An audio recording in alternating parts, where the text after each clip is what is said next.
विद्यार्थी, आज जो है डिटर्मिनेंट का ऑब्जेक्टिव हम लोग देखेंगे। ठीक है, पिछले दो वीडियो में, पिछले दो लाइव लेक्चर में मैट्रिसेस का ऑब्जेक्टिव कराए हैं।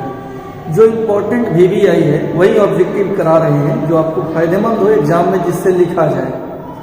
बहुत ढेर सारा ऑब्जेक्टिव नहीं है यहाँ पे, बहुत सिंपल ऑब्जेक्टिव बताएंगे आपको, जिससे एग्जाम में आप लिख सकें। ओके, तो आप देखिए पहला क्वेश्चन आपके बोर्ड पे दिख रहा है। पहला क्वेश्चन है कि इफ इतना बराबर 7 और इस डिटर्मिनेंट का मान 4, देन ए का मान यह होगा कि यह होगा कि यह होगा कि यह होगा। कौन सा होगा, यहां पर कौन सा मान होगा, ये आपको बताना है। ठीक है, इसका सॉल्यूशन समझिए।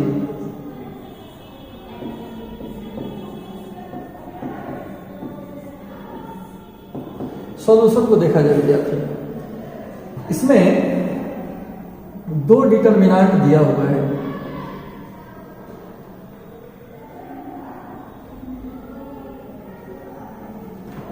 इसमें दो डिटर्मिनेंट दिया है according to question x, y, 4, 2 बराबर 7। पहले इसको हम सॉल्व कर लेंगे। क्लियर, इसको पहले हम सॉल्व कर लेंगे। इससे गुना होगा तो ये कितना हो जाएगा, 2x माइनस 4y बराबर 7। क्योंकि जब भी गुना होता है तो पहले प्रिंसिपल डायगोनल से गुना होता है और तब सेकेंडरी को घटा लिया जाता है। ठीक है, तो गुना होगा तो कितना हो जाएगा, 2x माइनस का 4y बराबर में कितना है, 7। ये हमारा समीकरण 1 हो गया। अगेन एक और दिया हुआ है 2, यहां पर कितना है, y है। चलिए तो 2 और यहां पर हो जाएगा, टाइपिंग मिस्टेक है, चला 2y 2 3yx बराबर 4। इससे गुना कर लीजिए। ये गुना करेंगे तो कितना होगा, 2x माइनस 3y बराबर 4। इस समीकरण हो गया 2।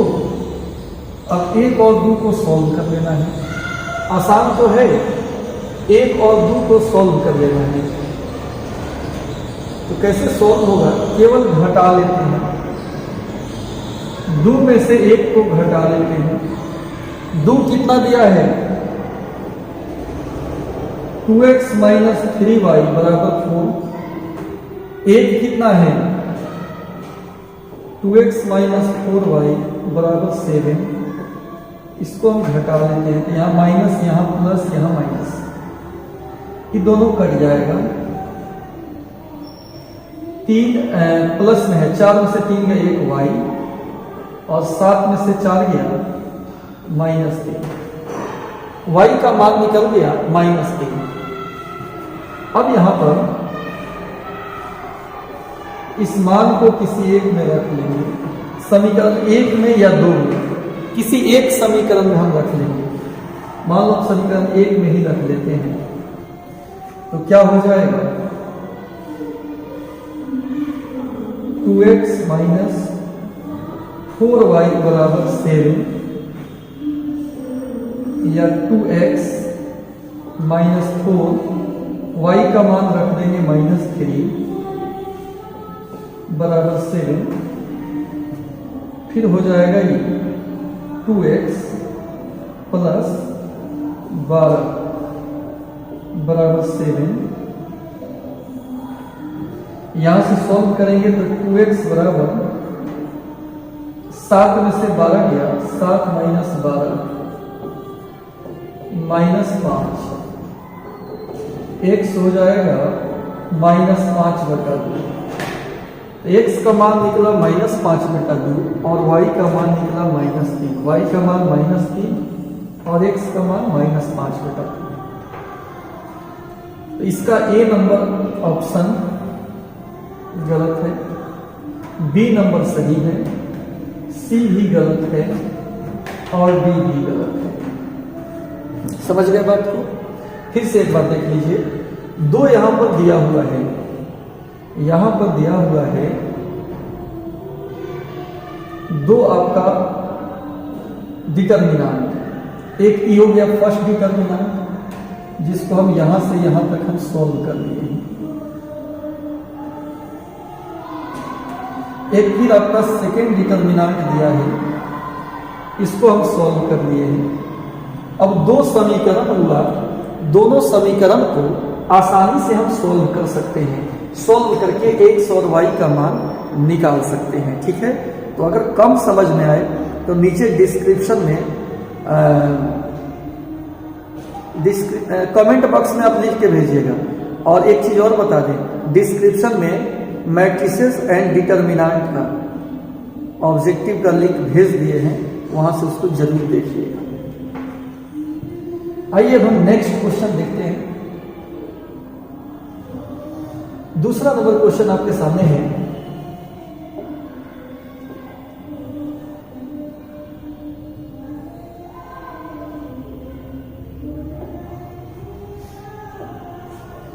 इसमें कह रहा है कि find the value of, value बताना है इस डिटर्मिनेंट का, कौन सा इसमें ऑप्शन सही है ये आपको चार्ट लगाकर बताना है कि निम्नलिखित में से कौन सा ऑप्शन सही है। ठीक है विद्यार्थी, आइए देखते हैं, इसका एक्सप्लेनेशन समझते हैं।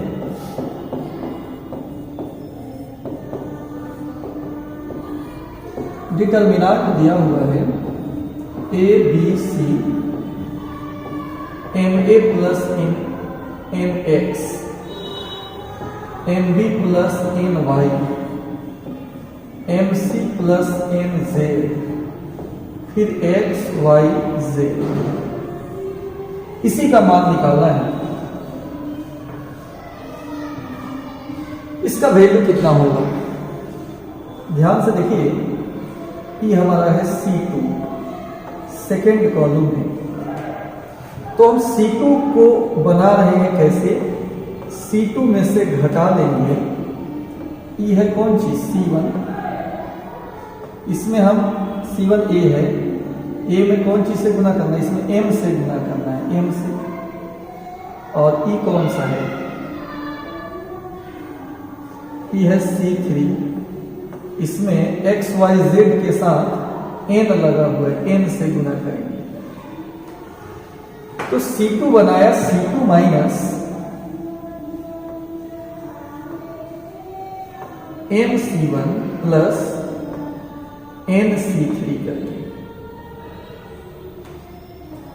तो क्या हो जाएगा? देखिएगा ध्यान से, E तो A B C रहेगा, हम चेंजिंग किसमें कर रहे हैं? C2 में चेंजिंग कर रहे हैं। C2 में हम कैसे चेंजिंग करेंगे? C2 में से घटाना है, C2 का जैसे मान लो एगो कोई टर्म है ये लिए, C2 हो गया कितना? MA प्लस NX, इसमें से घटाना है किसको? M से C1 में गुना करके, इसमें M से गुना कीजिए तो कितना हो जाएगा? MA प्लस N से इसमें गुना करके तो NX। अब बताइए, जब ये घटाएंगे तो इसका मान कितना आएगा? 0 आएगा, यानी यहां पर हो गया 0। इसमें भी वैसे ही कार्य होगा, इसमें से इसमें m से गुना करके, इसमें n से गुना करके जोड़ के इसमें से घटाएंगे ना तो यहाँ भी 0 होगा, यहाँ भी 0 होगा। फिर कितना है? x y z।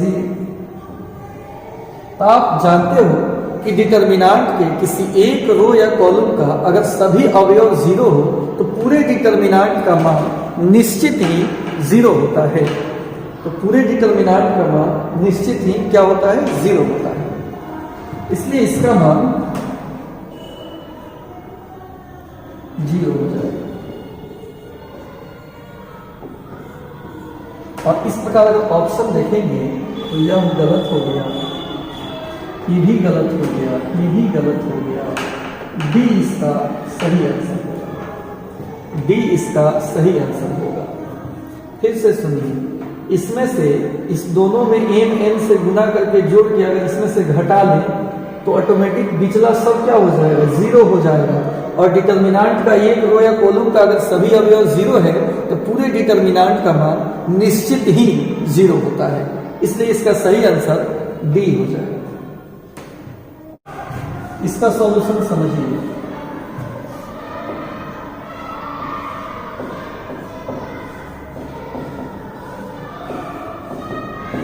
क्योंकि डेल्टा कितना दिया हुआ है, A00 BC0 CAB। नाउ पूछ किसका रहा है, PA00 PB PC PA PC PA PB। इसका मान क्या होगा? तो आप जानते हो कि डिटर्मिनांट में एक एक में से कॉमन निकलता है। जैसे अगर इसमें से हम कॉमन निकालना चाहें तो P निकल जाएगा, इसमें से कॉमन निकालना चाहें इसमें से भी P निकल जाएगा, और इसमें से कॉमन निकालना चाहें तो यहाँ से भी P कॉमन निकलेगा। यानी इसमें 3 गो P कॉमन निकलेगा, P गुना P गुना P। तो फिर बचेगा कितना, इसमें से P निकाल लिए हैं तो A00, इसमें से P निकाल लिए हैं तो BCA, इसमें से P निकाल लेंगे तो CAB। ध्यान से देखिए, ये हो गया PQ, और ये जो दिख रहा है यही तो है डेल्टा का मान। तो इसके जगह पर क्या हो जाएगा, डेल्टा हो जाएगा, PQ इंटू डेल्टा। तो सही ऑप्शन ए गलत, बी भी गलत, सी सही आंसर है, डी भी गलत। इस प्रकार से इसका सही आंसर सी हो जाएगा। इसका सही आंसर क्या हो जाएगा, सी हो जाएगा। अब इसको हम बनाएंगे कैसे, ध्यान दीजिएगा।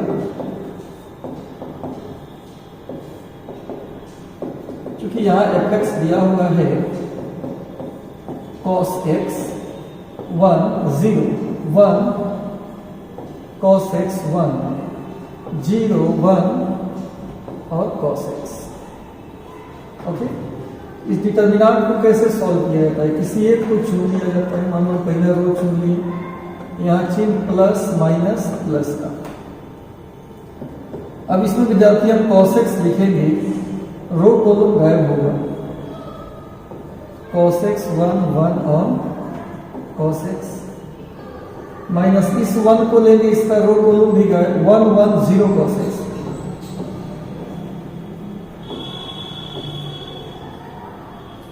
जीरो तो हम नहीं लिखेंगे, फिर भी बन जाएगा।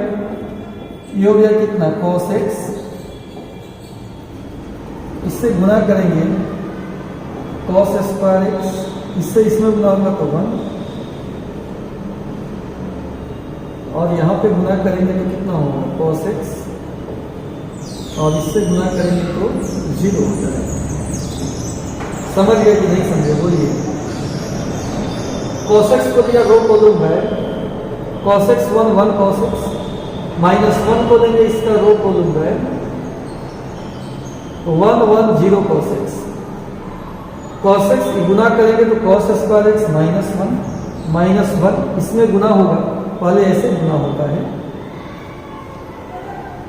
तो cos x माइनस 0 यानी कितना हो गया, cos x cos square x minus 1 minus cos x। अब वैल्यू निकालना है, 1 पाई बाई 6 का वैल्यू निकालना है ना। 1 पाई बाई 6 निकाल लीजिए, ये हो जाएगा cos pi by 6 cos square pi by 6 minus 1 minus cos pi by 6। ठीक है, अब सबका वैल्यू रखना है विद्यार्थी। तो cos पाई बाई 6 यानी cos 180/6 cos 30 और cos 30 का मान होता है √3/2। ये हो जाएगा √3/2 और इसमें √3/2 का होल स्क्वायर -1 cos 30 का फिर √3/2। ये हो गया √3/2, √3 का स्क्वायर 3, 2 का स्क्वायर 4, -1 माइनस √3/2। अब ये √3/2 एलसीएम हो गया 4, 3 माइनस 4 माइनस √3/2, 3 में से 4 गया -1, -1 से गुना होगा तो -√3/8 और √3/2 एलसीएम हो जाएगा 8, तो ये हो गया -√3, 2 चौका 8, 4 -4 तो ये -5√3/8। अब आंसर आपको ढूंढ लेना है कौन सा है। ए नंबर नहीं होगा, बी नंबर नहीं होगा, सी हो जाएगा, डी भी नहीं होगा। इस तरह से इसका सही आंसर सी हो गया। इस तरह से इसका सही आंसर सी हो गया। 5वां क्वेश्चन देखिए विद्यार्थी,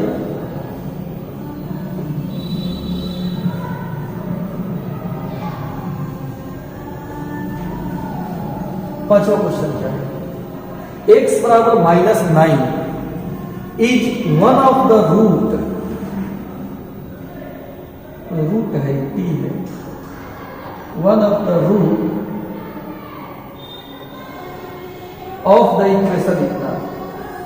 इस इक्वेशन का एक मूल है कितना -9।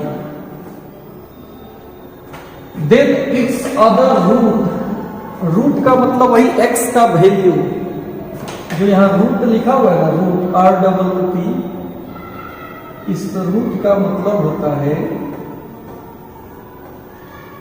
वैल्यू ऑफ x, x का मान। x का मान आपको बताना है कि कौन सा होगा। आइए देखते हैं इसका सॉल्यूशन।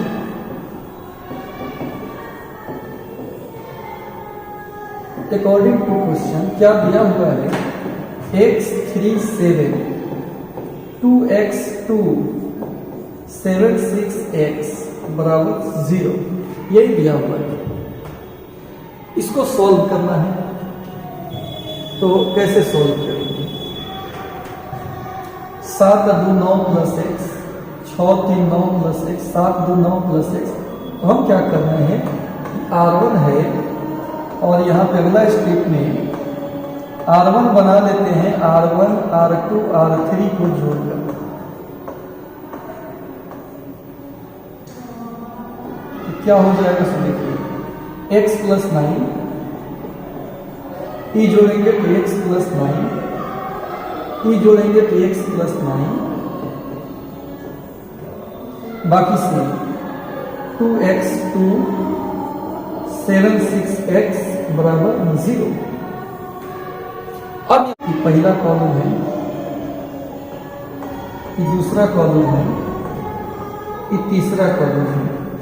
तो हम C1 बना लेंगे, C1 में से C2 घटा के, और C2 बना लेंगे C2 में से C3 घटा के।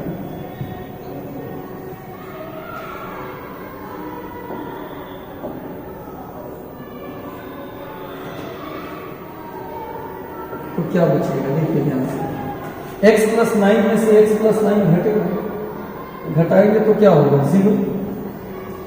इसमें से ही घटेगा तो 2 - x, इसमें से ही घटेगा 7 में से 6 घटेगा तो 1, इसमें से ही घटा दीजिए 0, इसमें से ही घटा दीजिए x - 2, इसमें से ही घटा दीजिए 6 - x,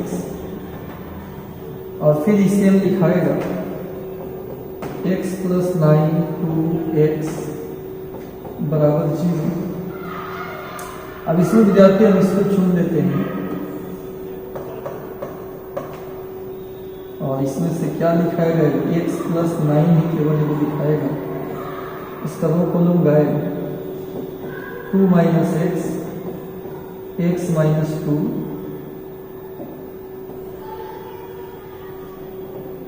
टू माइनस एक्स अलग थोड़ा सा, एक्स माइनस 2, 1 और 6 माइनस एक्स बराबर 0।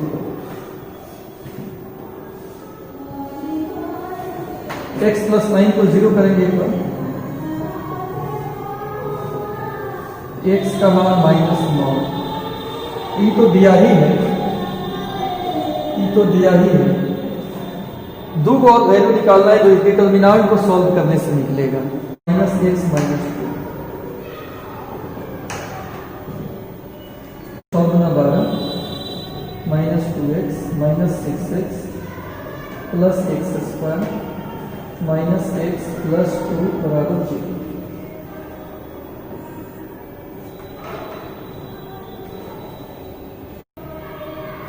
यह आ जाएगा x square minus 6 7 9x plus 14, ये हो जाएगा x square minus 7x minus 2x plus 14 बराबर 0। एक्स कॉमन ले लेंगे, एक्स माइनस 7, 2 कॉमन ले लेंगे, एक्स माइनस 7 बराबर 0। एक एक्स माइनस 2, एक एक्स माइनस 7 बराबर 0। एक्स का मान 2 आएगा और 7 आएगा, तो हमसे एक्स का मान ही पूछा जा रहा है, तो सही आंसर ये हो जाएगा बी गलत, सी गलत और डी गलत। तो इसका सही आंसर कौन सा हो जाएगा? ए हो जाएगा।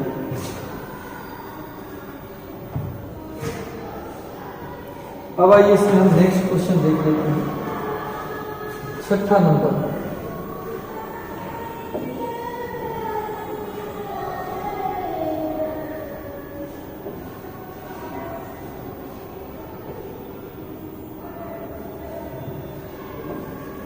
इस क्वेश्चन में क्या है, द इक्वेशन इतना इतना एंड इतना है unique solution, many solution, inconsistent और नॉन, यही आपसे पूछा जा रहा है।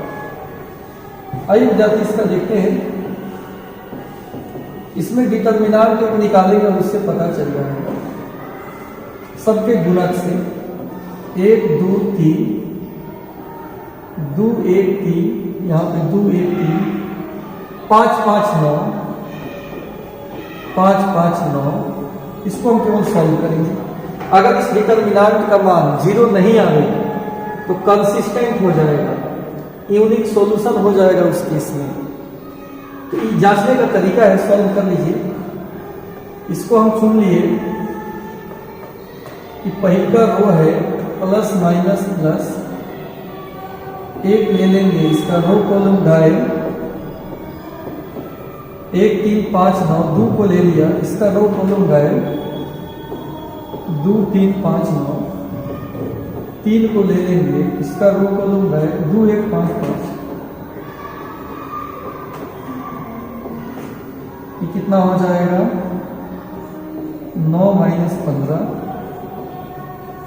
9 गुना 18 माइनस 15, 5 गुना 10 माइनस 5, 9 में से 15 गया माइनस 6, 18 में से 15 गया 3, 3 गुना माइनस 6, 10 में से 5 गया 5 5 3 15, 3 आया, 0 नहीं आया। इसका मतलब यूनिक सॉल्यूशन होगा, यूनिक सॉल्यूशन। और जब यूनिक सॉल्यूशन होता है तो इस समय कंसिस्टेंट बोलते हैं। सिस्टम ऑफ इक्वेशन कंसिस्टेंट होगा। यूनिक सॉल्यूशन मतलब ये ऑप्शन हो जाएगा, बी सी डी गलत हो जाएगा। अब आइए नेक्स्ट क्वेश्चन देखते हैं, 7वां क्वेश्चन।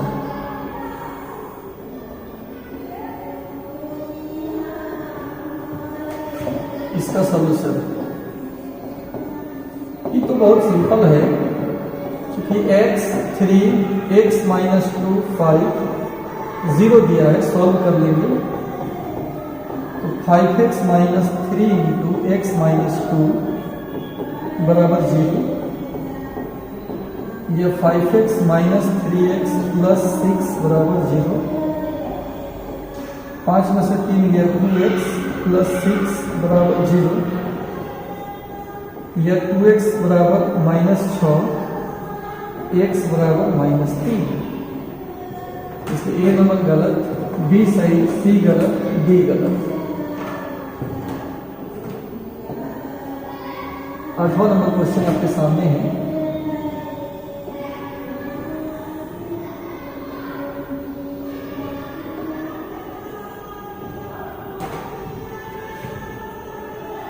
अठवां का सॉल्यूशन देखिए। डिटर्मिनांट दिया है 5 plus iota minus 3 iota 4 iota 5 minus iota. Solve करना है, बहुत सिंपल है।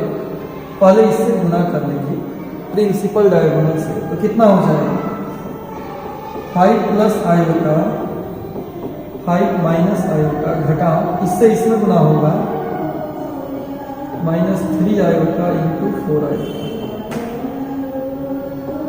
ए plus B A minus B A square minus B square minus minus plus 4 3 12 iota square minus minus plus 4 3 12 iota square.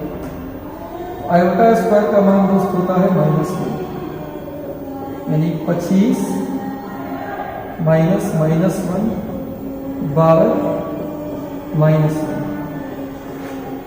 25 plus 1 minus 12 26 minus 12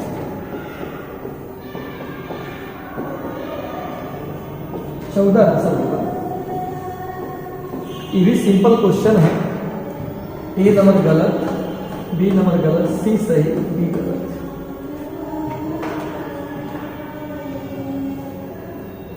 अब आइए विद्यार्थी 9 number देख लेते हैं। 9 क्या है?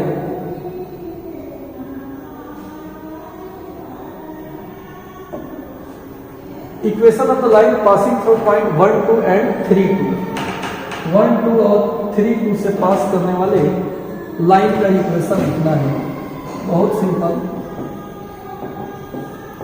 इक्वेशन आप जानते हो, होता है x(y)(1) x(1)(y)(1) x(2)(y)(2) 1 1 बराबर 0। डिटर्मिनेंट में आप पढ़े हैं, ठीक है। x(y)(1) x(1)(y)(1) 1 x(2)(y)(2) 1 बराबर 0। अब इसमें हम मान रख देते हैं, चला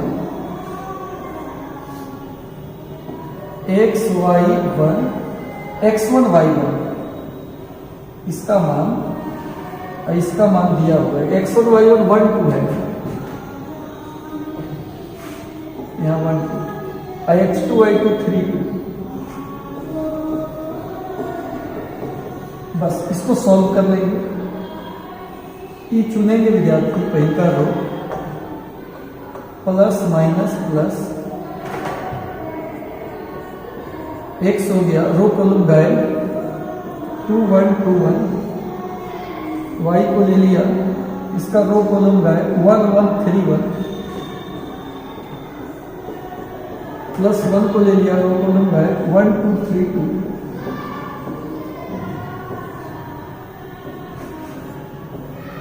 x इंटू 2 एक 2 minus 2, y into 1 minus 3, 1 into 2 minus 6 बराबर 0 छूट रहा है। अब इसको सॉल्व कर लेंगे। 2 में से 2 गया 0x, 1 में से 3 गया -2 तो प्लस 2y, 2 में से 6 गया -4 बराबर 0। x वाला को नहीं भी लिखेंगे तो चलेगा। 2y माइनस 4 बराबर 0। 2 कॉमन लेंगे, y माइनस 2 बराबर 0। 2 भगा देंगे तो y माइनस 2 बराबर 0। 2 0 के बटा में चला गया। पहले का आंसर सही। बी गलत, सी गलत, डी गलत। ठीक है, समझ गए बात को। 10 नंबर क्वेश्चन देखिए विद्यार्थी, 10 क्या है?